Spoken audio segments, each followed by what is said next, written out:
I'm Cynthia Rowland, and this is episode 128 of EO Radio Show. In the aftermath of the truly horrific 100-year flood event in Texas, as the floodwaters ebb and the long haul of recovery begins, the local and national community is stepping up to help. Many want to know how they can support victims, and others will want to find new ways to deliver the short and long-term services needed. This episode is a refresh of episode 9 of the show, first dropped on August 1 of 2022. It addresses common legal questions that come up for charitable relief efforts for victims in the immediate aftermath of disasters. The focus of this episode is on distinguishing between charitable disaster relief for a charitable class as compared to private gifts to a specific individual. We also cover things donors and founders need to know when supporting a new relief effort for a charitable class, as a new charity or a new foundation. Next week, I'll refresh another episode from 2022 with more detailed information about how to apply for tax-exempt status on an expedited basis for a new charity formed in the aftermath of a specific disaster. For those who don't want to wait a week for that episode, go back to episode 10, which is easy to find on the Farella YouTube channel. Links to that episode and other useful information on these topics are in the show notes. Welcome to the EO Radio Show, your nonprofit legal resource.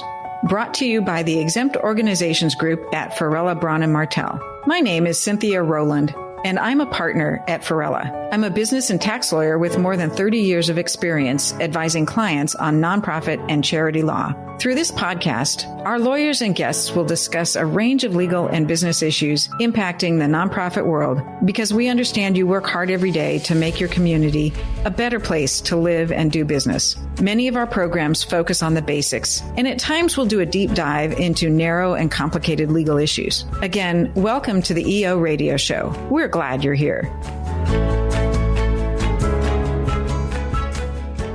There are many existing disaster relief organizations operating throughout the world, and most community foundations also have existing programs to help both locally throughout the U.S. and in some cases throughout the world to provide financial resources to those in the best position to help a community recover from a disaster.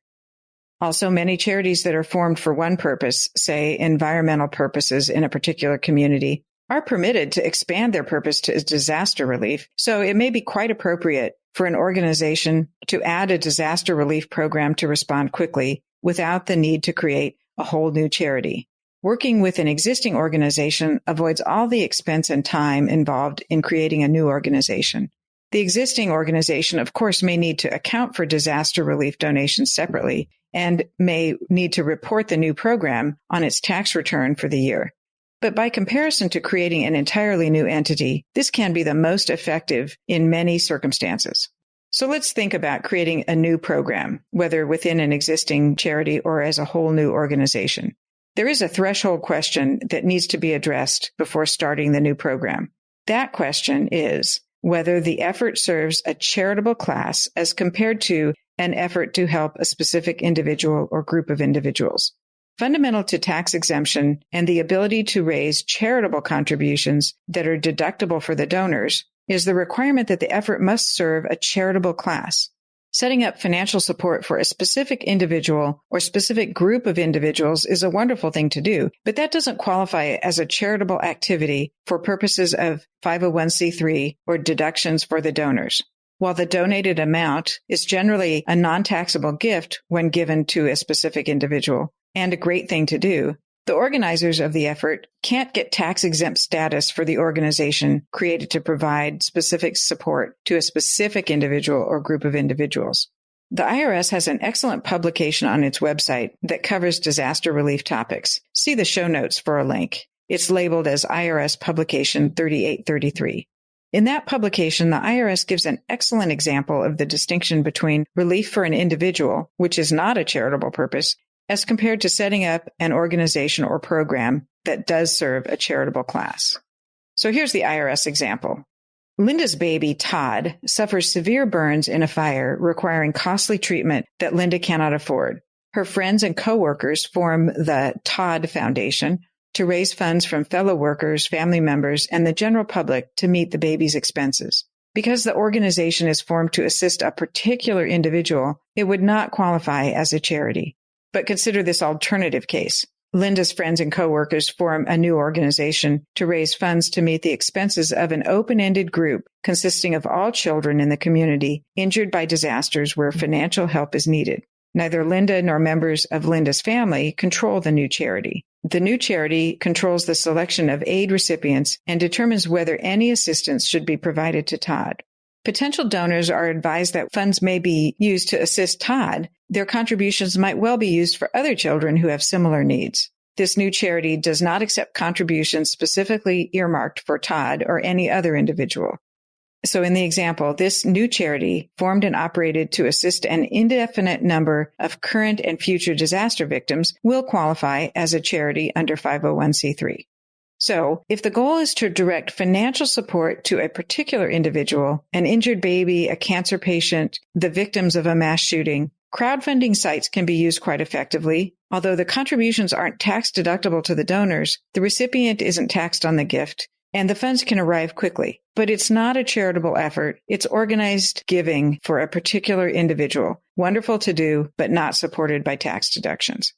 So thinking about the charity that is formed for disaster relief, the charity that makes contributions to the charitable class should have in place procedures so that the selection committee or staff processing applications for the disaster relief can properly decide which victims should receive the grant funds.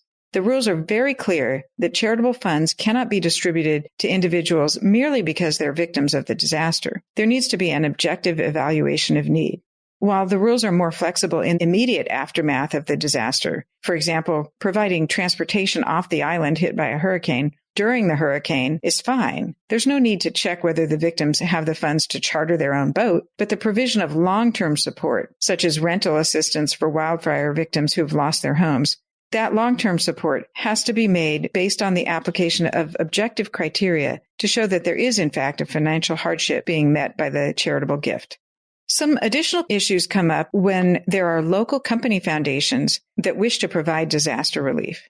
Many businesses have philanthropic foundations that are funded by contributions from the company and its founders. These company foundations are private foundations, and they often wish to adopt plans for disaster assistance to employees and their families. The start of these programs is often generated by a specific disaster. An important issue in each case is whether the charitable activity of disaster assistance is treated as a private benefit to the company that funded that company foundation. A second issue is whether the employees who received the disaster assistance from the company foundation have to treat that income as taxable wages. For many years, the IRS took the position that the benefit to a company from its foundation's disaster relief support for its employees was a private benefit that was more than incidental, and that meant that the grants were not permitted for the company foundation and would be treated as prohibited self-dealing. The September 11, 2001 terrorist attacks caused a reassessment of the service's position on disaster assistance from company foundations. So, since 2001, disaster assistance provided by a company foundation is not prohibited by these self-dealing provisions. And the legislative history makes it clear that an employer-controlled private foundation isn't providing an inappropriate benefit and isn't disqualified from 501c3 exemption if it makes the payments to an employee or a family member of an employee, so long as it meets 3 criteria. The legislative history provides the following guidance for implementing this general principle. If the payments in connection with a qualified disaster are made by a private foundation to employees, the company foundation will be presumed to be acting consistently with the requirements of 501c3 if 1.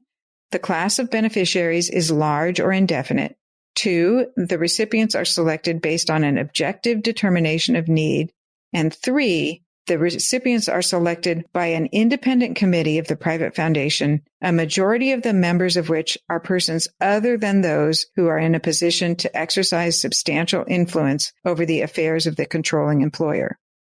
The presumption, of course, won't apply to grants made to or for the benefit of a disqualified person or a member of the selection committee. So disqualified persons and selection committee members can't receive grants from the company foundation.